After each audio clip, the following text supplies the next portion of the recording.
Mi nombre es Carlos González, soy profesor de jornada parcial acá en la Universidad de Santiago. Mi curso es de redes de computadores, ya que es bien interesante. Ya llevamos un par de semestres ya desarrollando el curso. Mi formación es ingeniero civil eléctrico, así que también es medio raro estar en el departamento de informática, pero aparecen cosas bien bonitas en la intersección de las dos carreras, ¿ya? Ahí sí. Bueno, la idea de hoy día es contarles la historia más o menos de qué se trata y en qué he estado metido yo desde hace varios años, ¿cierto? En lo que ahora nos gusta llamar un programa espacial que se está desarrollando en la Universidad de Chile, pero es un programa bien especial porque cuando uno habla de satélites se imagina unos equipos, ¿cierto?, de gran envergadura, bien complicados, pero dado los avances tecnológicos eso ha ido cambiando y lo que estamos hablando hoy día es de nanosatélites. En específico vamos a hablar del nanosatélite Suchai, que su gran aporte, ¿cierto?, es que es el primer satélite que se ha construido netamente en el país por estudiantes chilenos. Yo en este caso, ¿cierto?, cuando era estudiante, profesionales también que nos hemos ido formando y que hemos hecho de la carrera de ingeniería algo un poquito más interesante, de participar en proyectos de ingeniería real, ¿ya? No solamente estar en clase, y ese va a ser el mensaje que les quiero dejar a lo largo de la presentación. Entonces, vamos a partir hablando del Suchai en específico para poner en contexto la charla. Lo que vemos acá en la proyección es un satélite de verdad. Es una foto real de este nanosatélite Suchai, que significa Satélite de la Universidad de Chile para la Investigación Espacial, ¿ya? Y ha ocurrido, al igual que con los computadores, al igual que con los celulares, ¿cierto?, que los avances tecnológicos llevan a miniaturizar la tecnología y hacerlo cada vez más pequeña, más eficiente en tiempo, en recursos energéticos, en el tiempo de desarrollo, incluso en complejidad, ¿cierto?, al ir integrando muchos más sistemas en un solo chip, por ejemplo, ¿ya? El satélite es mucho más chiquitito que lo que aparece aquí en la foto. En realidad es un cubito de 10 centímetros de lado, una especie de cubo Rubik, ¿cierto? Y aquí parte todos los desafíos. En realidad lo que uno tiene que hacer es poner todos los sistemas de cualquier satélite dentro de un cubito muy pequeño, ¿ya? Ahora, lo que ha ocurrido también es que se hacen de esta manera porque se creó un estándar que se llama el estándar CubeSat. Este es un estándar que nace en la Universidad de Cal Poly, y como todo estándar lo que trata, ¿cierto?, es de que todos hagamos lo mismo para optimizar los costos de desarrollo, los costos de lanzamiento de los satélites, y así permitir una democratización en el acceso al espacio. Porque acceder al espacio es un lujo que se da básicamente a las naciones con alto poderío económico, sobre todo alto poderío militar también, ¿cierto?, potencia en ese sentido, y los países en vías de desarrollo, como nos gusta llamar a nosotros, no habíamos hecho mucho de eso hace algunos años. Hoy en día con el estándar CubeSat está cambiando y permite que instituciones o países en todo el mundo accedan al espacio y investiguen y desarrollen sobre este tipo de tecnología. El estándar CubeSat, ¿cierto?, como les decía, consiste en crear un cubito de una unidad que se llama una unidad a uno de 10 por 10 por 10 centímetros, pero también hay otras configuraciones. También hay satélites de 3 unidades, que apilar 3 de estos cubitos y queda un satélite de 30 centímetros de alto. Se pueden hacer 6 unidades, 12 unidades, dependiendo de los requerimientos de las diferentes misiones. ¿Qué es lo que lleva dentro un satélite? Esta pregunta siempre se la hago a los alumnos en clase, ¿no? Porque les cuento, no les queda otra, yo les cuento siempre el satélite en el primer día de clase. Entonces, adentro del satélite es muy similar a un celular en realidad, muy similar a un sistema embebido de los que estamos muy acostumbrados a trabajar, sobre todo en electrónica, solo que tiene la complejidad de que tiene que estar en el espacio, por lo tanto hay cosas que no pueden pasar, como que falle, como que se quede pegado, etc., ¿ya? Pero básicamente lo que lleva es un chasis, que es la parte estandarizada. Este chasis siempre es igual en los CubeSat. Se puede comprar porque como ya se hizo un estándar, hay muchas empresas que lo fabrican, son de bajo costo, y uno puede básicamente tener este kit de satélite que es el chasis, con alguna electrónica como el computador a bordo.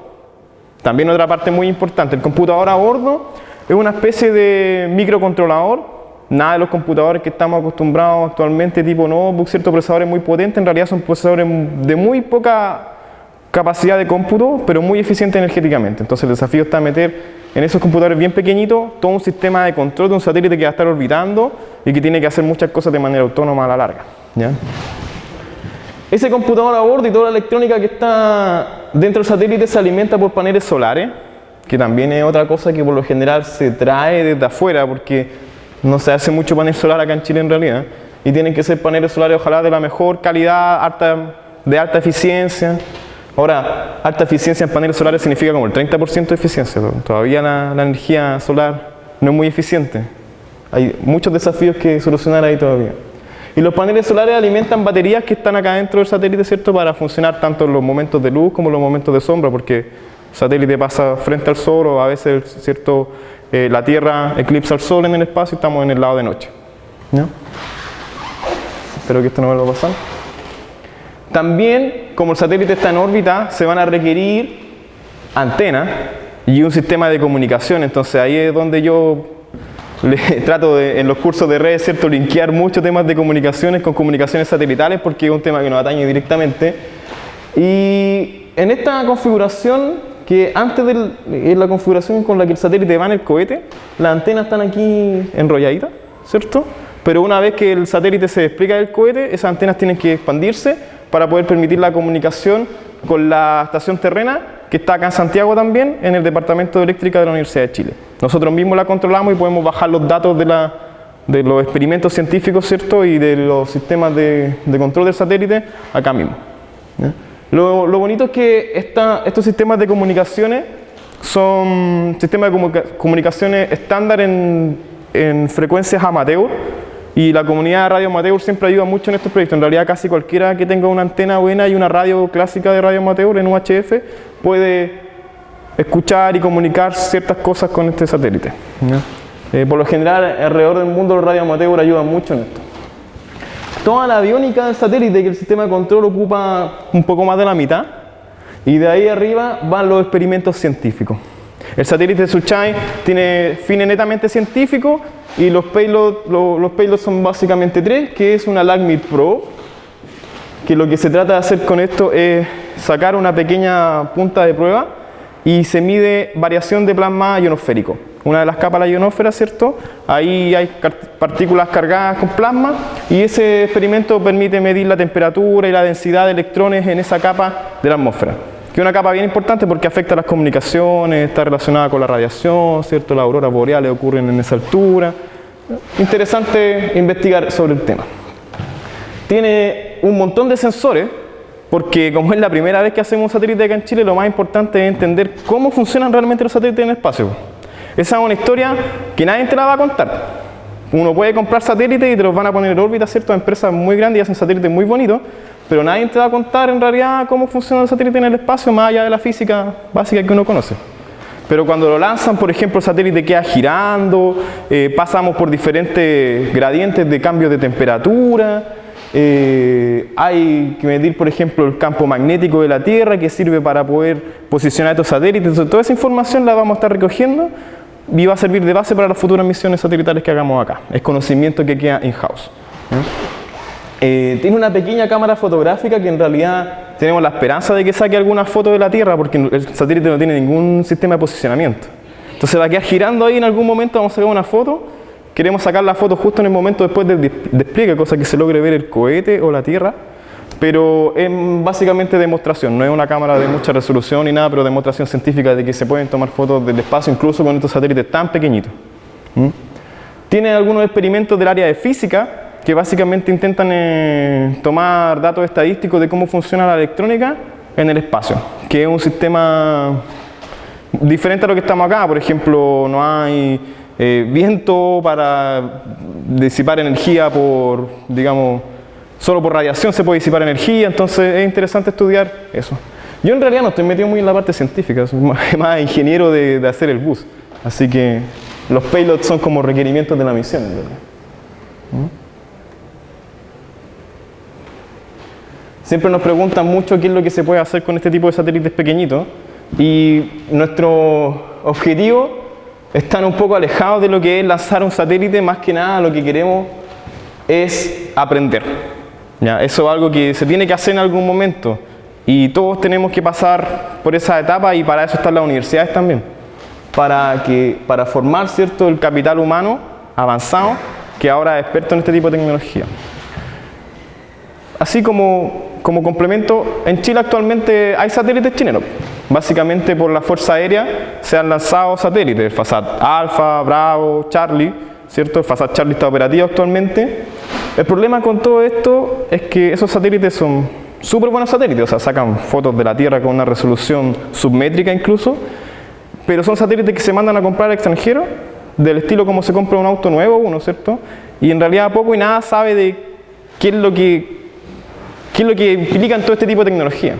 Entonces en Chile nadie había hecho un satélite anteriormente y por lo tanto el objetivo número uno es formar a las personas que sepan hacer esto. ¿Ya? Que uno puede verlo, electrónica bien sencilla, ¿cierto? Son los elementos que tiene casi cualquier sistema embebido, pero con todas las complejidades que implica hacer una misión espacial. ¿Ya? Por otro lado, y a diferencia de lo que ha pasado también con otros CubeSats, aquí en la región en Latinoamérica estamos bien atrasados. Varios países vecinos han lanzado más de un satélite de estas mismas características. Lo que nos diferencia un poco es que este ya no es un satélite solamente para demostrar que, oye, se puede lanzar un satélite. Lo que queremos hacer es ciencia en el espacio, en estos satélites muy pequeñitos. Entonces, por eso está el experimento de la Artemis Probe, los experimentos de física, los sensores para poder hacer ciencia con esto. ¿Ya? Y obviamente es una demostración tecnológica, o sea, entender cómo funciona esta tecnología. Parte de la tecnología se compra y se integra, parte de la tecnología se hace in-house, ¿cierto? Son tarjetas o placas electrónicas que nosotros mismos hicimos en el laboratorio, las soldamos a mano y queremos que todo eso es conocimiento y know-how que se empieza a formar, ¿cierto?, en el país a la larga sobre este tipo de proyectos.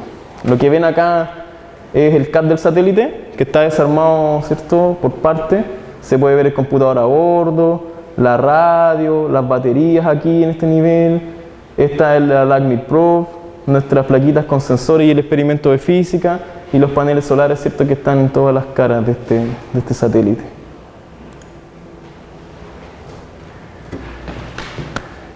¿Qué define el éxito de esto?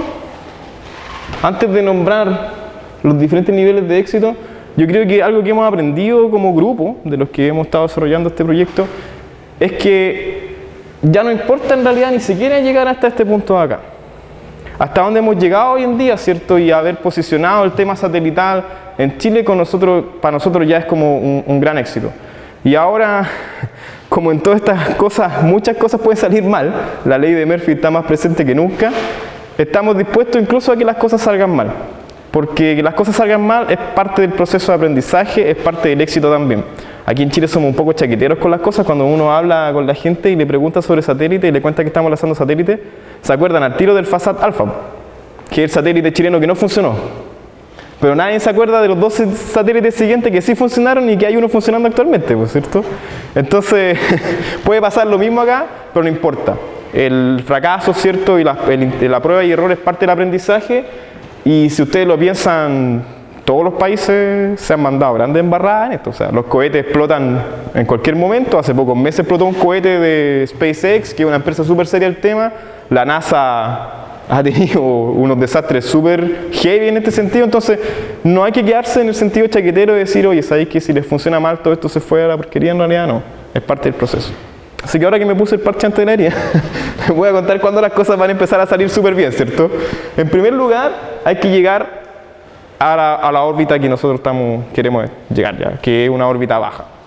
Es un satélite que está en órbita baja, en el orden de los 400 a los 700 kilómetros, una órbita elíptica, para tener la referencia de la Estación Espacial Internacional, ¿cierto?, donde hay astronautas habitando actualmente el espacio hoy en día, está del orden de los 400 kilómetros, una órbita bien bajita, ¿ya? Y lo más importante aquí no depende de nosotros mucho que lleguemos en órbita, pues. Depende de que todas las cosas salgan más o menos bien en la parte del cohete y que la empresa que los lance no la embarre, ¿cierto?, y podamos llegar en órbita. Si llegamos en órbita, de ahí empieza a contar por parte nuestra, ¿cierto?, los niveles de éxito, y lo primero que tiene que hacer el satélite es desplegar la antena, encender todos los sistemas y empezar a transmitir una baliza, un beacon como le llamamos nosotros, que es una comunicación muy básica que se hace en código Morse, en código Morse, y que identifica al satélite. Porque cuando uno lo lanza queda en una órbita como supuesta y uno trata entonces de apuntar la antena a la órbita que supuestamente te dijeron que iba a estar, pero eso puede no cumplirse. Entonces lo primero es tratar de identificarlo, y si lo identificamos y el satélite está encendido y está transmitiendo esa órbita, ya pasamos la primera etapa, ¿cierto?, de que las cosas funcionaron en el espacio. De ahí en adelante, esta parte también es bien complicada, porque las comunicaciones es uno de los elementos más críticos, ¿cierto?, cuando uno está en el espacio, por la distancia, por la potencia de transmisión, por la velocidad a la que el satélite orbita. Entonces, llegar a subir un telecomando, que es decir, darle una orden al satélite de tierra, ¿cierto?, para que ejecute ciertas cosas, y que el satélite nos responda con un OK, ya también otro nivel de éxito. Eso significa que lo hicimos muy bien, porque ejecutar un telecomando significa básicamente hacer funcionar casi todos los sistemas de software y hardware del satélite, ¿ya? De ahí, los telecomandos claramente están relacionados con empezar a hacer funcionar los experimentos científicos, porque los experimentos científicos van a estar generando datos que se tienen que almacenar en el satélite, y en algún momento también tenemos que bajar esos datos, lo cual es no menor, porque al satélite estar en órbita baja, pasa sobre Santiago, sobre nuestra estación terrena, cada cierta cantidad de horas y una cierta cantidad de veces al día, pero el tiempo de conexión, el cual uno está mirando al satélite, tiene línea de vista y puede descargar datos, ¿cierto?, para la gente de redes de computadores, son del orden de 5 minutos a 10 minutos, a unas tasas de transferencia súper bajas que van del orden de desde 1200 bits por segundo hasta 2400 bits por segundo, y sería ahí en realidad hay que probar hasta dónde llegamos, ¿ya? Súper baja en realidad, así que no es mucho lo que se puede bajar, pero hay que demostrar cuánto se puede bajar de datos científicos a esa tasa de transferencia. Y finalmente queremos tomar una fotografía, ¿cierto?, y descargarla, que es si viene una fotografía súper pequeña, igual es lo que más ocupa espacio ahí, y puede ser un desafío descargarla en una sola pasada, ¿ya? ¿En qué estamos actualmente y por qué ya estamos en posición de estar presentando lo que estamos haciendo? Es porque han pasado varios años. El satélite de este proyecto comenzó en el año 2011. Yo en ese momento iba en cuarto año de ingeniería eléctrica. Ahora ya estoy titulado, ¿cierto? Soy profesor de acá de la Universidad de Santiago. Y estamos en el momento del lanzamiento. Significa que pasamos una etapa muy importante que todos los satélites que se van a lanzar en un cohete comercial deben cumplir, que son las pruebas para el lanzamiento. Significa que tuvimos que ir a Brasil, donde tienen instalaciones súper potentes para probar satélites de toda la envergadura, y ahí le hacen pruebas de vibración, simulando el lanzamiento en el cohete. Realmente duele el alma ver cómo ponen tu satélite así a vibrar a una alta frecuencia y alta magnitud, y tiene que sobrevivir eso, pues. Tiene que demostrar que sobrevive, que no se suelta ningún tornillo, que no se sale nada, que no se desarma, porque un tornillo que se suelta en el lanzamiento de un cohete es la catástrofe total en ese momento. Entonces, básicamente las pruebas son para asegurarse de que el satélite chiquitito no va a arruinar la misión completa de un lanzamiento de un cohete, ¿ya? Y también pruebas termales, que también es una parte muy importante del lanzamiento. Ya en el cohete, desde el lanzamiento hasta pasar por la atmósfera, ¿cierto?, pueden haber cambios de incremento de temperatura bien grandes, y el satélite tiene que demostrar que nada se va a deformar, no van a salir gases extraños que puedan hacer alguna especie de combustión, ¿cierto?, durante el lanzamiento. Todo siempre es asegurarse de que no vamos a arruinar el lanzamiento, que como les voy a contar ahora, y se ve acá, los satélites CubeSat, estos satélites pequeñitos, definitivamente no son la parte más importante del lanzamiento de un cohete. Lo que tenemos que hacer la próxima semana es viajar a Holanda. Todo el equipo del satélite va a viajar a Holanda, donde el pequeño satélite se va a integrar en una de las componentes del cohete, y luego todos los satélites integrados se llevan a Estados Unidos para el lanzamiento. El estándar CubeSat, como les contaba, básicamente determina la forma y el tamaño de los satélites. Entonces todos estos CubeSat son iguales, lo cual ha permitido desarrollar estas cajitas azules que están acá. El nombre técnico es un pipot, donde caben exactamente 3 satélites CubeSat, o un satélite CubeSat de 3 unidades. Entonces casi todos los cohetes de hoy en día integran este tipo de cajita, ¿ya? Y uno puede poner ahí su satélite y lo lanzan en una misión donde la carga principal, el que paga realmente el cohete, no es un satélite pequeñito, sino que es un satélite grande, como el que está acá al medio de este sistema de lanzamiento, ¿ya? Y los CubeSat pagan un pequeño porcentaje del lanzamiento, entonces les permite ir en estas cajitas y estar preparados para el lanzamiento, ¿ya? Esos tickets para subirse a un cohete los revende otra empresa, no la empresa principal del cohete. Entonces por eso se integra en Holanda y después ellos toman todo este sistema, lo llevan a Estados Unidos y ahí se lanza definitivamente. ¿Ya? En eso es lo que estamos actualmente. Ya el satélite Suchai está oficialmente terminado, no lo podemos tocar más porque ya pasó todas las pruebas y listo para ser integrado y lanzado.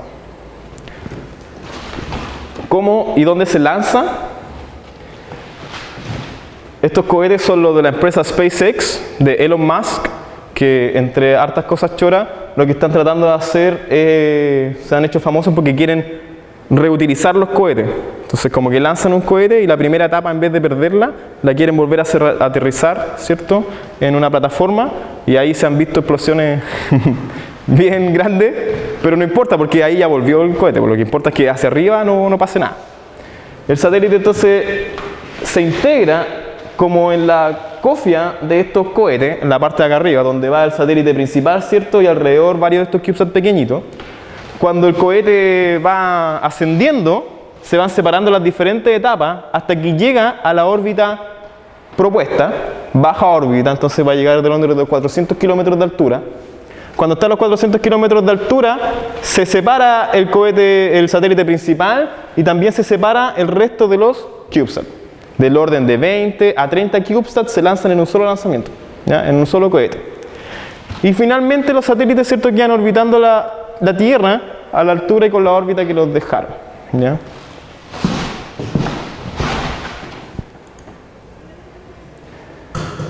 Como les adelantaba al principio al comienzo de la presentación, estamos hablando a esta altura de un programa satelital, porque el Suchai es uno de los 3 satélites que va a tener Chile en el resto en los próximos años, ¿cierto?, en el espacio. Ahora el grupo, ¿cierto?, en la universidad está empezando a desarrollar 2 satélites más, que son 2 satélites de 3 unidades, ¿cierto? Acá está la comparación: un satélite de 1 unidad, 10 centímetros de alto, y uno de 3 unidades, son 30 centímetros de alto. Lo bueno de toda esta historia es que la aviónica básica sigue ocupando como la mitad de 1 unidad, entonces ahora tenemos mucho más espacio para poner más ciencia, tenemos más paneles solares, ¿cierto?, en todas las caras, entonces hay más energía para poner más electrónica. Hay más espacio para poner un mejor procesador también, o 2 procesadores si queremos, y así poder hacer ciencia más interesante, ¿ya? Son 2 satélites que se van a construir al mismo tiempo, entonces son como satélites hermanos, tienen los mismos componentes básicos, la ciencia varía un poco entre ellos, son diferentes experimentos. Vamos a seguir con los experimentos de plasma ionosférico. Hay unos experimentos que quieren demostrar que se pueden hacer magnetómetros en el espacio de manera barata y eficiente, como apoyo a los magnetómetros de la red de magnetómetros que están en la Tierra, ¿ya? Vamos a probar comunicaciones en 5G en el espacio, que es mi tema de doctorado actualmente. La idea es comunicarse entre los satélites con link de 60 GHz, ¿ya?, para tener unos enlaces de alta tasa de transferencia de datos entre satélites en el espacio. ¿Para qué? Se pueden inventar hartas cosas de arriba. La gracia es que los satélites en general, como son bien pequeñitos y son bien baratos comparativamente, no se lanzan de a uno, se lanzan de decenas de satélites. Entonces lo que se hace es formar constelaciones de satélites, de nanosatélites en el espacio, ¿ya? Y ahora uno puede seguir con el esquema básico, que es cada vez que pasa un satélite tengo que apuntar la antena y tengo 5 minutos para bajar los datos. O se empiezan a actuar como una red arriba, ¿cierto?, una especie de ruteo, de relay de datos. Yo podría hacer cosas más interesantes, ¿cierto?, y tener más tiempos de conexión, o poder bajar una fotografía de alta resolución, ¿cierto?, en diferentes pasadas con diferentes satélites, si es que se van pasando datos entre ellos, ¿ya? Hay proyectos incluso con satélites más grandes, donde la idea es poner un satélite principal con altas capacidades de comunicaciones, como un router satelital, y varios otros satélites se comunican por link de láser a este satélite, a alta tasa de datos también, y hay uno que se encarga de bajar la información. Podríamos hacer cosas similares con estos CubeSat, y es el trabajo que estoy desarrollando a partir de este año. Bien, ¿dónde se hicieron realidad estos satélites? Como les contaba al principio, partió en la Universidad de Chile.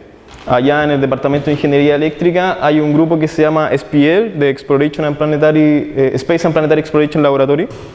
En realidad es un laboratorio como docente, donde llegan los alumnos de ingeniería eléctrica a trabajar en diferentes proyectos. Pueden ser ideas tan locas como las que se le ocurran a ellos, o sea, yo quiero hacer un dispositivo tanto, allá hay espacio para trabajar, o sumarse a una de las N aristas que son estos proyectos satelitales. De hecho, acá en Lusach, ahora a través del curso de redes, hay muchas cosas que las hacemos pensando en este tema de satélite y se pueden hacer sinergias bien interesantes. ¿Ya? Se podrán imaginar que en los satélites no participan solamente eléctricos, hay más departamentos y más ingeniería metida entre medio, sobre todo los ingenieros mecánicos, son una parte fundamental de este tema. Los ingenieros en computación, que no lo hemos logrado reclutar todavía allá en la Chile, pero estamos haciendo un trabajo acá, ¿cierto?, para reclutar gente y que se motiven con el tema satelital, porque ustedes, los informáticos, tienen mucho que decir en este tema. O sea, uno piensa que está como todo hecho y listo, en realidad, pero cuando te cambian el contexto y te dicen, ya, mira, ahora en el espacio, pero también en el espacio y con un procesador así miniatura y con la mínima cantidad de energía y con enlace de muy baja capacidad de datos, o sea, la moraleja es que en el tema de los CubeSat hay mucha innovación todavía por hacer. Entonces los satélites grandes solucionan las cosas a nivel macro, o sea, ya hay que comunicarse datos, ok, ponemos un plato de este tamaño, ¿cierto? Y con 1000 watts transmitimos a la Tierra. Pero acá es todo lo contrario. Entonces aparecen nuevos desafíos, ¿ya? Que ustedes son las nuevas generaciones, son las llamadas a resolver estos desafíos, ¿ya? Acá en este laboratorio no solamente se hacen satélites, también se hace ciencia planetaria. Entonces, por ejemplo, medir, utilizar los sismos, los microsismos que hay en la Tierra y en Chile constantemente para hacer tomografía y determinar las capas de la Tierra. Se han hecho fotómetros, se han hecho registradores sísmicos, un sinfín de cosas eléctricas que al final y al cabo terminan siendo interdisciplinarias, porque los geofísicos, por ejemplo, tienen ciertos requerimientos que a la larga se terminan cumpliendo con ingeniería eléctrica. Y para más con eléctricos les gusta programar, entonces empiezan a programar dispositivos embebidos, etcétera, donde también la gente de informática tendría mucho que decir en esta área. ¿No? Procesamiento de señales, por eso en el curso de redes insisto tanto con estos temas, porque de verdad que es súper transversal los conocimientos necesarios para lograr este tipo de proyectos. Yo no me quiero llevar todo el crédito, por supuesto, de la presentación. En el grupo ha trabajado una cantidad grande de personas. Como les contaba, el primer satélite chileno se empezó a desarrollar en el año 2011. Muchos en ese momento de los que estábamos acá arriba éramos estudiantes nomás. El único que era ingeniero era Alex, que era el jefe de proyecto en ese momento, también ingeniero eléctrico. Y saliendo de su carrera, él decidió tomar la rienda de decir esto: yo quiero ser ingeniero de proyecto del primer satélite chileno. Un gran desafío. Nosotros, por ejemplo, yo con Camilo, Tomás, que éramos compañeros de generación, nos dijeron en algún momento: oye, ¿saben que estamos haciendo algún satélite? ¿Quieren participar? Ya, perfecto. ¿Quién sabe hacer un satélite? Nadie. ¿Cómo se hacen los satélites? Ni idea. Entonces, básicamente el desafío era hacer un satélite partiendo desde cero, o sea, sin saber nada. Se podrán imaginar, y a ustedes les ha pasado, ¿cierto?, mientras están estudiando, que en cuarto año uno en verdad como que sabe mucho de cálculo, de hacer integrales y cosas, pero de meter las manos muy poco. O sea, yo no sabía ni siquiera programar un microcontrolador, un estilo Arduino.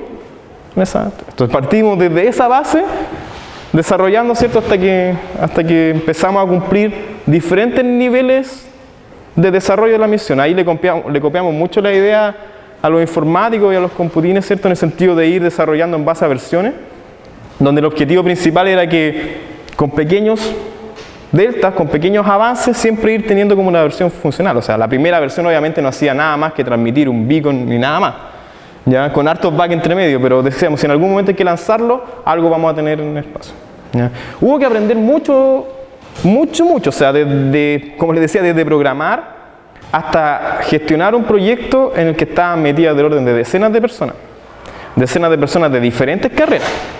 Y además nosotros como estudiantes, ¿cierto?, tratar de compatibilizar la parte académica con hacer un proyecto real que no era tema de un solo semestre, o sea, en realidad eran varios semestres, no lo podíamos imaginar en ese momento y había que mantenerse participando en el proyecto. Mucha gente participó en el proyecto Sunshine, hizo cosas en específicas que aportaron mucho y después no siguieron. Algunos de nosotros después logramos hacer que el trabajo de laboratorio fuera considerado también como crédito universitario. No sé muy bien cómo es acá en los USACH, pero ya le llamamos unidades docentes. ¿Ya? Entonces, oye, yo estoy trabajando en el satélite y vengo todos los días, vengo harto tiempo. ¿Por qué no me cuentan eso como parte de mi formación académica también, po?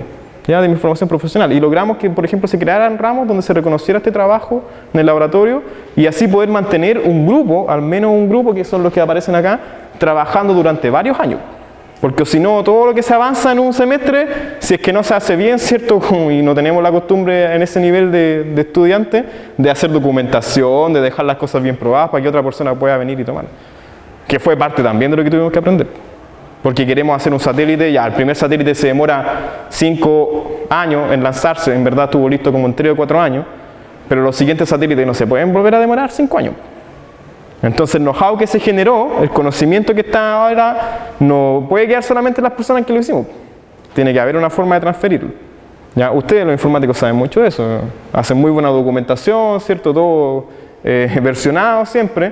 Bueno, tuvimos que aprender esas cosas en el departamento de ingeniería eléctrica. ¿Ya? No solamente estudiantes, sino que también investigadores de la Universidad de Chile, de diferentes departamentos. El profesor Marcos Díaz, quien es el que lidera la iniciativa, ¿cierto?, es del Departamento de Ingeniería Eléctrica. Por supuesto también está el Departamento de Ingeniería Mecánica con el profesor Juan Cristóbal Zagal y el Departamento de Física a través del profesor Claudio Falcó.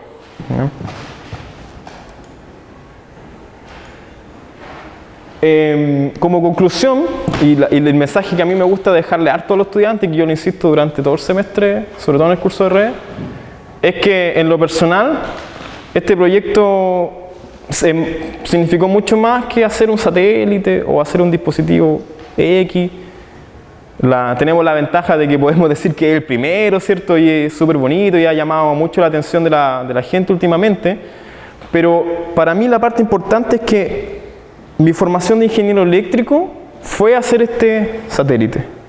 Y a la larga, lo que aprendí haciendo este proyecto fue mucho más de lo que se aprende en la cátedra, donde uno va y muchas veces se queda dormido, ¿cierto? Que es totalmente normal. Y demostramos que se podía hacer una especie de cambio en la formación, sobre todo de los ingenieros. Donde meter las manos ayuda mucho más que ir a escuchar al profesor hablar N cosas, donde te queda el 20% con suerte de lo que estás escuchando. Y si uno estudia con harto esfuerzo, logra ciertos incrementos, ¿cierto?, de lo que aprende. Pero cuando te dicen, oye, tenés que hacer un proyecto de ingeniería y hay que de repente recordarse de qué eran las cartas Gantt, que yo le preguntaba a ingenieros industriales en ese momento, oye, hay que hacer una carta Gantt. Es que nunca he hecho una carta Gantt. Ah, chuta, en verdad, parece que la U igual debería ser un momento donde uno aprende esas cosas. Oye, hay que documentar porque estáis trabajando con un grupo de personas y lo que tú estás haciendo es dependencia de lo que está haciendo el otro, ¿cierto? Y en algún momento estas 4 cosas separadas hay que juntarlas. ¿Cómo lo hacemos? O sea, una área de la ingeniería que se llama ingeniería de sistemas, que más que estudiarla hay que hacerla para poder aprender, ¿ya? Y sobre todo, seguramente lo que más costó fue mantener la motivación durante varios años y generar un grupo de personas que estuviera dispuesta a pasar desde sus primeros ramos de eléctrica hasta su trabajo de título, y en el día de hoy ya básicamente en mi tiempo libre, porque no estoy trabajando directamente en los proyectos, pero ingresé al doctorado, por ejemplo, y antes de que estaba en el doctorado, en mi tiempo libre me iba a trabajar en el satélite, porque ya una vez que lo comenzaste, no tenés que terminarlo. O sea, es como tu hijo, en verdad, que no podéis dejarlo ahí botado, ¿cierto?, hasta que está grande, ¿cierto?, y lo puedes lanzar al espacio en este caso. Eso es como la experiencia personal, y a lo que motivo yo a los estudiantes que hagan justamente lo mismo. No tiene por qué ser un satélite ni nada, o puede ser, ¿ya?, que es a lo que he invitado harto a los alumnos del curso de red, a que las cosas que hagamos en la práctica se relacionen con esto, porque hay mucho que aportar todavía.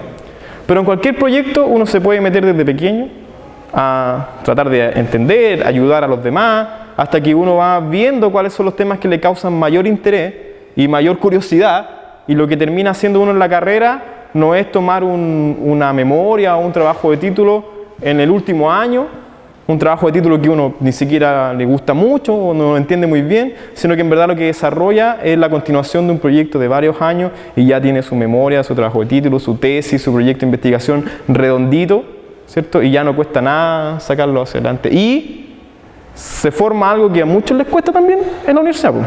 Y lo que te piden en todos los trabajos la primera vez, pues. experiencia laboral, ¿cierto? Parte importante del currículum es lo que uno ha hecho. Y cuando sale de la universidad, si no ha hecho nada, te va a costar un poco ingresar al mundo laboral. Ahora, si lo que has hecho es un proyecto, puedes demostrar muchas cosas, como que sabes gestionar proyectos, como que sabes programar bien en el caso de los informáticos, ¿cierto? Como que sabes trabajar en equipo. ¿Cómo demuestras que sabes trabajar en equipo? Uno pone en su currículum, sí, se trabaja en equipo. En realidad eso no se pone, en realidad se demuestra. Mira, yo trabajé en un grupo multidisciplinario varios años y logramos esto. Y eso te va a demostrar, ¿cierto?, que tienes un buen currículum para a donde tú te estés presentando. ¿Ya? Es como desde el punto de vista personal y las moralejas que a la larga he sacado de tantos años de trabajo, más allá de lo bonito, ¿cierto?, que es que en Chile, por primera vez, se esté haciendo tecnología para el espacio. ¿Ya? Esto no había pasado en realidad, porque hay harta, como un tema de idiosincrasia, mentalidad, de varias cosas, donde a veces en muchos otros ámbitos se prefiere comprar o traer cosas, dejar que otros se queden con la parte entretenida que es desarrollarla y nosotros la usamos nomás, pero no necesariamente es lo óptimo. Y aquí obviamente estamos todos convencidos de que en el país están todas las capacidades para hacer tecnología de casi cualquier complejidad, o sea, desde los altos, complejos sistemas de astronomía que están montados acá, ¿cierto?, pasando por ciencia del espacio hasta cosas más prácticas que se ocupan en la industria actualmente. Eso está. Las universidades, sobre todo las universidades estatales, ¿cierto?, como son la Universidad de Santiago, la Universidad de Chile, tienen la masa crítica necesaria para lograr estas cosas. ¿Ya? Y ustedes, las nuevas generaciones, están invitados a trabajar en esto, a motivarse. Eso es definitivamente lo principal, porque siempre hay cosas por hacer. Y es increíble, como incluso con lo nombrado que está el satélite, a nosotros nos ha costado encontrar gente que se motive por hacer estas cosas. Que hay harta gente que se motiva, como que llega al laboratorio, ¿cierto? Oye, quiero hacer un satélite. Ah, qué buena, mira, en verdad nos podría ayudar en esto, otro. Ah, ya, gracias. Y no los viste nunca más. Porque se requiere estar ahí, pues meter las manos, compatibilizar los estudios con el trabajo práctico, etc. Y estar ahí motivado durante lo que puede ser harto tiempo. Eso es lo más complicado. Así que ustedes son los llamados ahora a crear más cosas, a aportar al tema de los nanosatélites. El grupo es bien reducido y con esas 5 personas que están ahí en la diapositiva no se va a lograr hacer un cambio muy radical. Hay más gente haciendo esto, por ejemplo en la Universidad Austral también tienen un CubeSat de las mismas características, hay gente desarrollando ese satélite. La Universidad de Concepción también está interesada, ¿cierto?, en hacer tecnología satelital. Hay gente que está interesada en bajar los datos, por ejemplo la Universidad de Magallanes, en meterse con el tema de cómo descargo harta información de los diferentes satélites que hay en el mundo, en lugares sumamente ventajosos como es Magallanes en el caso de nosotros. O aprovechar todo el país en realidad, que tiene características únicas para poner estaciones terrenas en el norte, en el centro, en el sur, y tenemos ventajas comparativas para bajar datos de satélites. ¿Ya? Lo podríamos aprovechar. La gente que usa los satélites para ciencia, para imágenes, para monitoreo remoto de cierta infraestructura, ¿ya? En la universidad sobre todo se puede hacer ciencia, o sea, imagínense la gente que trabaja en los grupos de nanomateriales, la gente que trabaja en el área de síntesis de proteínas, diferentes ámbitos científicos pueden beneficiarse de hacer experimentos en el espacio. Y hoy día eso para Chile es una posibilidad. Con los presupuestos adecuados y con la motivación adecuada se puede. Ya no es un espacio que esté negado necesariamente por los costos, ¿ya? Pero yo creo que hay que encontrar a la gente motivada que levante eso. O sea, me encantaría ver a los USACH, por ejemplo, en algunos años más, también subiéndose al tema de los satélites, de los nanosatélites, y que seamos mucho más gente, una masa crítica, ¿cierto?, que mueva la tecnología hacia adelante. Aquí en Chile tenemos mucho que decir. Sobre todo porque el espacio no es una tecnología, cuando uno hace tecnología para el espacio no lo está haciendo para Chile, en verdad. Los satélites pasan por todo el mundo. Entonces, si hay cosas que funcionan en Chile, con satélite, le puede servir a muchos otros países en el mundo. Entonces, a la larga es un cambio en lo que desarrollamos acá. Y no quedarnos, ¿cierto?, con la idea de exportar materias primas, que hasta donde yo sé, ningún país exportador de materias primas es un país desarrollado, por definición, sino que lo que hay que desarrollar es alta tecnología, valor agregado, ¿cierto? Y aquí están las capacidades. ¿Ya? Los satélites, como tecnología que se puede vender al mundo, es un ejemplo súper claro de esto. Así que hasta aquí más llego yo, en realidad he hablado harto.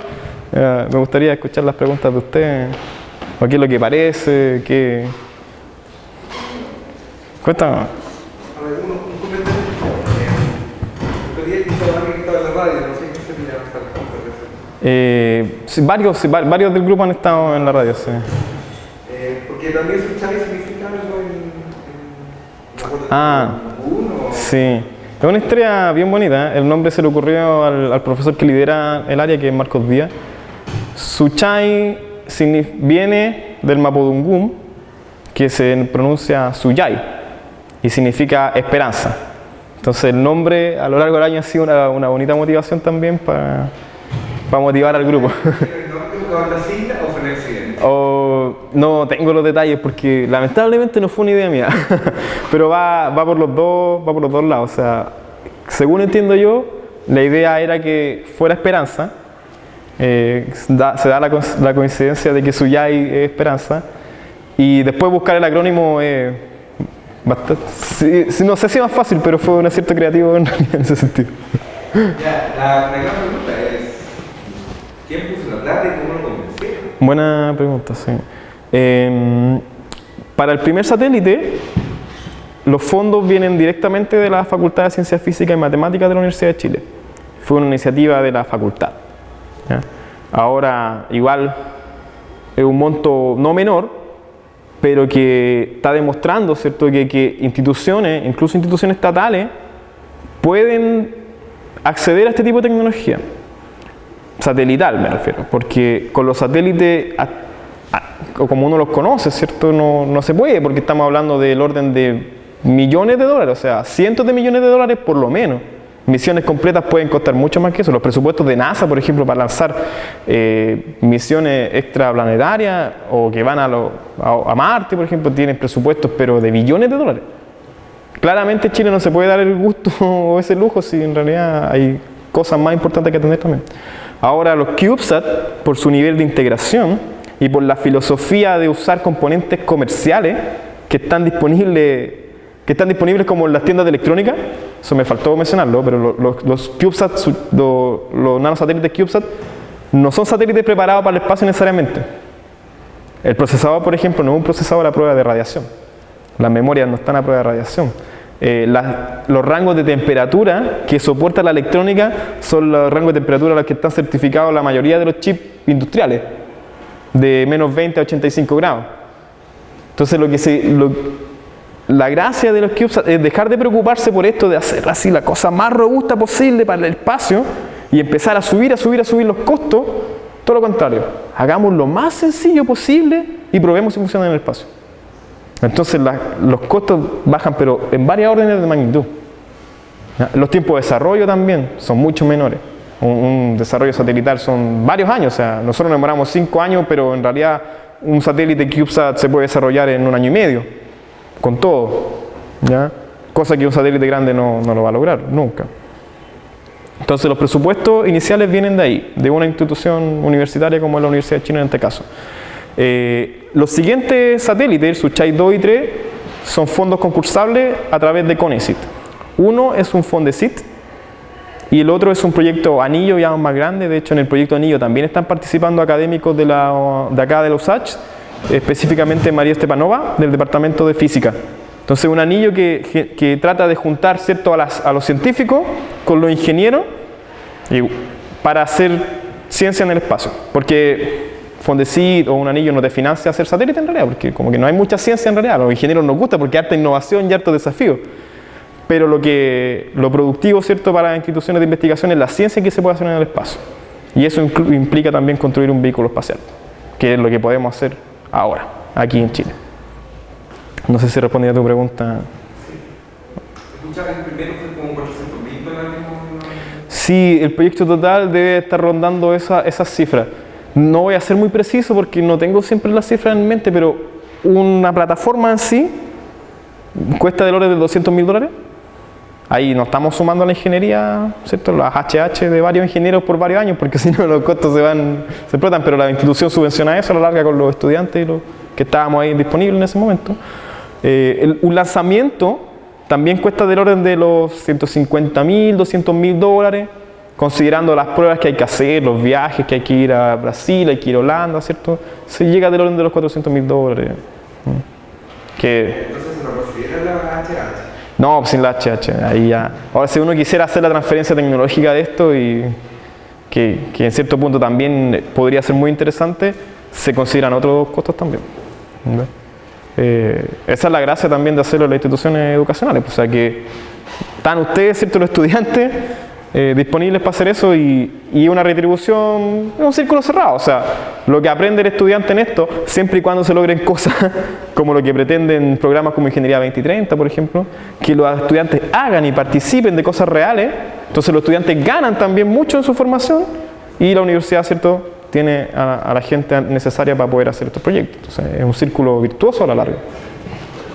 ¿Ya? Afuera no, pues tenéis que los ingenieros por lo general necesitan subsistir. ¿Más preguntas? Pregunten nomás, pueden que me hayan quedado muchas cosas en el tintero. Me quedó una duda con respecto a lo último que nombraste, que fue el tema de los materiales que ocupaban. Ya. ¿Eso también significa que el tiempo de órbita que el satélite disminuye? Claro, voy a volver a la diapositiva para que tengan en la mente, ¿cierto?, cómo son estos satélites. Todos los componentes de acá son comerciales. Uno los puede comprar en Olimex, sin hacer publicidad, o en internet, ¿cierto? Son microcontroladores. El computador a bordo es algo muy similar a un Arduino, ¿ya? De ese tipo de microcontroladores muy pequeñitos debajo, que se pueden obtener, ¿ya? Las cosas más complicadas, y donde uno trata de no hacerla porque empiezan a ser muy críticas, son, por ejemplo, los paneles solares. Ya, eso es como ya más profesional y tiene un costo más alto. La estructura también es como está certificada para el espacio, de un material en específico. De hecho, el estándar especifica cómo tiene que ser esa estructura y de qué material. ¿Ya? La radio, también uno no quiere que la radio falle, entonces por lo general trata de comprar una radio que ya ha sido probada en otros vuelos anteriormente. La gracia es que después nosotros podríamos probar nuestras propias radios. Pues uno pone una radio buena y otra radio que la hicimos acá mismo en la universidad, por ejemplo, y veamos si funciona. Y si no funciona no importa, porque llevamos una buena. Los costos son tan acotados que se puede. ¿Ya? Pero por ejemplo, toda esta placa que se ve acá afuera, la construimos nosotros mismos. Entonces, el sistema de cómo están amarradas las antenas aquí a la estructura, súper rústico en realidad, y la inventamos nosotros. Parte de las placas que están adentro también son hechas con electrónica acá. Nosotros compramos los piezas, los diferentes chips, los soldamos y le hicimos acá. O sea, claramente no está preparado para el espacio. Pero tampoco no queremos un satélite que dure 5 años en el espacio, porque los datos de plasma ionosférico basta con hacer funcionar 1 hora al día durante un mes para tener datos suficientes para hacer ciencia, por ejemplo. ¿Ya? O en el experimento de física, con tener 1 hora de datos ya se cumple. Otros datos muy interesantes son las baterías, entender en qué momento va a fallar la batería, que es una de las cosas que primero falla en realidad. Pero eso no falla tanto porque esté en el espacio, sino porque, igual que los celulares, a la larga, así como entre tantos ciclos de carga y descarga, pierden su capacidad y murió, y si no tenemos baterías vamos a funcionar solamente cuando esté en el sol. Eso siempre y cuando no pasen partículas cargadas y la radiación arruine los sistemas electrónicos, que va a pasar. Entonces, la duración en órbita se estima como del orden de 6 meses a 1 año. Con plataformas un poco más profesionales se pueden lograr 2 a 3 años de vida útil funcionando. En órbita, está en órbita baja, lo que igual lo protege un poco de la radiación, pero en ese punto de la atmósfera todavía existe atmósfera ahí. Entonces el satélite está orbitando y también se ve afectado por el roce de la atmósfera, que puede ser poco, pero a la larga, después de 15 años, se frena lo suficiente para caer de nuevo de vuelta a la Tierra y se deshacen en la atmósfera finalmente.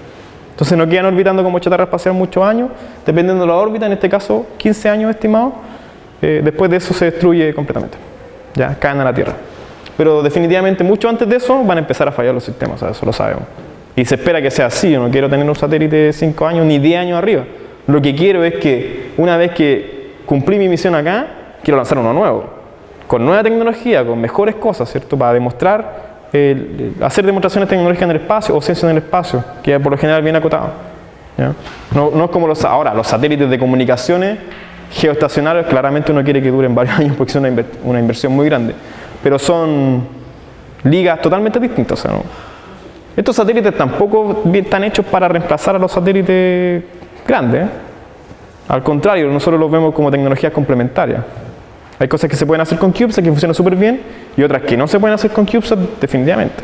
O sea, uno no puede tener imágenes de alta resolución de la Tierra con un CubeSat.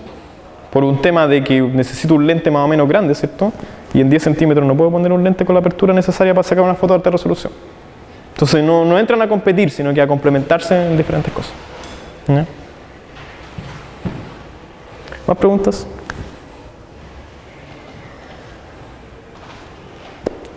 Dígame. La misma línea que hacía Felipe la pregunta, lo que tú estás diciendo hace 15 años que después cae y que va a fallar antes, entonces el país, o en este caso la agencia o como sea, se tiene que hacer cargo de la órbita de ese satélite una vez que deja de funcionar. Buena pregunta. Hay varias cosas en tu pregunta. De partida, en Chile actualmente no existe muy formalmente una agencia del espacio. Se están haciendo algunos esfuerzos para crear una especie de agencia espacial, una especie de NASA chilena, ¿cierto? Que no está. Hay un consejo de ministros para el desarrollo espacial que está como tratando de poner el tema en el tapete, ¿cierto? Y ver qué es lo que se puede hacer. Depende, por ejemplo, de que se cree el Ministerio de Ciencia y Tecnología también, que podría de ahí salir algo. Pero a la larga lo que va a pasar es que nosotros, ¿cierto? Aquí las universidades, los investigadores, los alumnos, vamos a empezar a formar la masa para decir, oye, si en Chile hay tecnología espacial. ¿Ya? Ahora, desde el punto de vista de las órbitas, los CubeSat han venido como a revolucionar un poco el tema, porque yo creo que nunca en la historia se habían lanzado tantos satélites. O sea, en un año se pueden lanzar 100 satélites CubeSat. Desde que se creó el estándar hasta hoy en día, más de 200, 300 satélites CubeSat. Hay empresas actualmente, una de las más renombradas es Planet Labs, que es una empresa que dijo, ¿saben qué? Yo puedo hacer imágenes de la Tierra con CubeSat. Lo mismo que les dije que no se podía, y yo dije, no, sí podemos sacar fotos de la Tierra. No son de súper alta resolución, pero lo que voy a hacer es lanzar 50 o 60 satélites de este tipo al espacio. Y voy a sacar fotos de alta resolución temporal. Es decir, lo que ellos prometen, ¿cierto? Y lo que están cumpliendo a esta altura es que sacan una foto completa de la Tierra, o sea, tengo imagen de todo el planeta, una vez al día. Y eso es algo que no había pasado nunca. O sea, los satélites más grandes, como son 1, son 2, son 3, pasan cada ciertos días por el mismo lugar. Específicamente en el mismo lugar, con la misma iluminación, en la misma hora del día. Entonces, para monitorear desastres, por ejemplo, un incendio de gran magnitud en la quinta región, por ejemplo, uno puede tomar con los satélites actuales, uno tenía una foto antes del incendio y después del incendio. Entonces no sirven mucho para ver, oye, apoyar en el desastre natural en realidad. Una foto de súper alta resolución antes y después no era muy útil. Pero una foto de baja resolución, una vez al día, podría ayudarnos a ver cómo va evolucionando ese desastre y saber para dónde se está moviendo el incendio, por ejemplo. Entonces de ahí va la idea de que son tecnologías complementarias. ¿Ya? Finalizando la respuesta a la pregunta, nadie está controlando en este momento qué órbitas ocupan y quién está y qué cosas hay en el espacio. Hay instituciones en Estados Unidos que saben y traquean todos los objetos que están orbitando. Entonces ellos lo saben, porque lo hacen incluso ópticamente. Ven un objeto, lo tiran un láser, por ejemplo, y dicen, aquí hay un objeto de tal tamaño. Y son los que finalmente te dicen cuál es la órbita real de tu satélite, para poder traquearlo. Pero por suerte la baja órbita igual es bien grande, hay harto espacio para poner hartos satélites y en específico los CubeSat desde mi punto de vista no son un problema tan grave desde el punto de vista de basura espacial, porque con el tiempo, de años podríamos decir que mucho o poco, se terminan cayendo a la atmósfera y no como los satélites geoestacionarios, por ejemplo, otros satélites que están en más alta órbita, donde esos sí están normados y se les pide que tengan un sistema de órbita. O sea, ellos tienen que guardar combustible para que al final de su vida útil le dan un último empujoncito y lo llevan a la zona de chatarra espacial. Hay una zona, ¿cierto? Una órbita especial que es la zona de chatarra espacial y allá se quedan orbitando muchos años. Ya, los CubeSat no son ese caso. Igual se va a ver qué es lo que va a pasar en el tiempo. O sea, cuando ya estemos hablando de miles de satélites orbitando, puede que termine siendo un problema. Y también aquí van a estar los estudiantes resolviendo esa clase de problemas. ¿Ya? ¿Más consultas?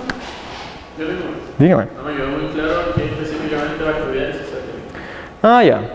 Aparte de la- Puede que no te dé la respuesta muy específica porque no es mi área. Sin duda el principal experimento es el LACMIR Probe, que es un medidor de variaciones de plasma ionosférico. Básicamente, espero que algo se logra ver, pero aquí hay una bolita, ¿ya? Esa bolita tiene un sistema de despliegue, entonces la bolita sale unos centímetros del CubeSat. Y con eso se puede medir la temperatura y la densidad de electrones que están en la capa de la ionosfera. ¿Ya? Entonces hay una capa, ¿cierto?, en la Tierra, que es la ionosfera, que está cargada, que nos protege de la radiación, afecta las comunicaciones como el GPS o ayuda a ciertas comunicaciones también en Tierra, ¿cierto? Los de redes de computadores sabrán que a veces la onda rebota en la ionosfera y se pueden hacer comunicaciones así también, ¿ya? Esa capa es bien interesante estudiarla y están en la línea de investigación del profesor Marcos Díaz, que es el que lidera el proyecto. Entonces, muchos desafíos, o sea, de estudiar la ionosfera, ya, un satélite, construir una LACMIR Probe, que por lo general son instrumentos como de este tamaño, y hacerla así pequeñita era todo un desafío. Ya se hizo en colaboración con universidades en Estados Unidos. Y esa es la ciencia, el principal experimento de acá. También está un experimento en el área de física. Nuestra cámara, que es como el payload que pusimos los ingenieros, decimos, no, queremos sacar una foto con el CubeSat, ya, pongamos una cámara súper mala en realidad, pero no importa, queremos sacar una foto igual. Aparte que se va a ver bonito. Y también para los ingenieros es muy importante esto, así como sensores. ¿Cómo se comporta este satélite en el espacio? Porque te aseguro que no es como uno imagina, que está flotando así tranquilamente, está girando. ¿Cuánto gira? Puede que gire muy rápido, muy lento. Si gira muy rápido, afecta harto las comunicaciones. Por efecto Doppler, por ejemplo, porque la antena va a estar apuntando para arriba y la está sentada acá abajo.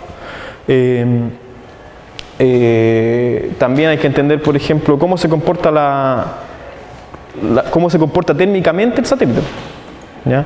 Si hay que mejorar cosas en ese sentido. Por ejemplo, cómo podemos utilizar el campo magnético de la Tierra para evitar que el satélite gire. Se puede. Uno de los sistemas de apuntamiento se llaman magnetorquers.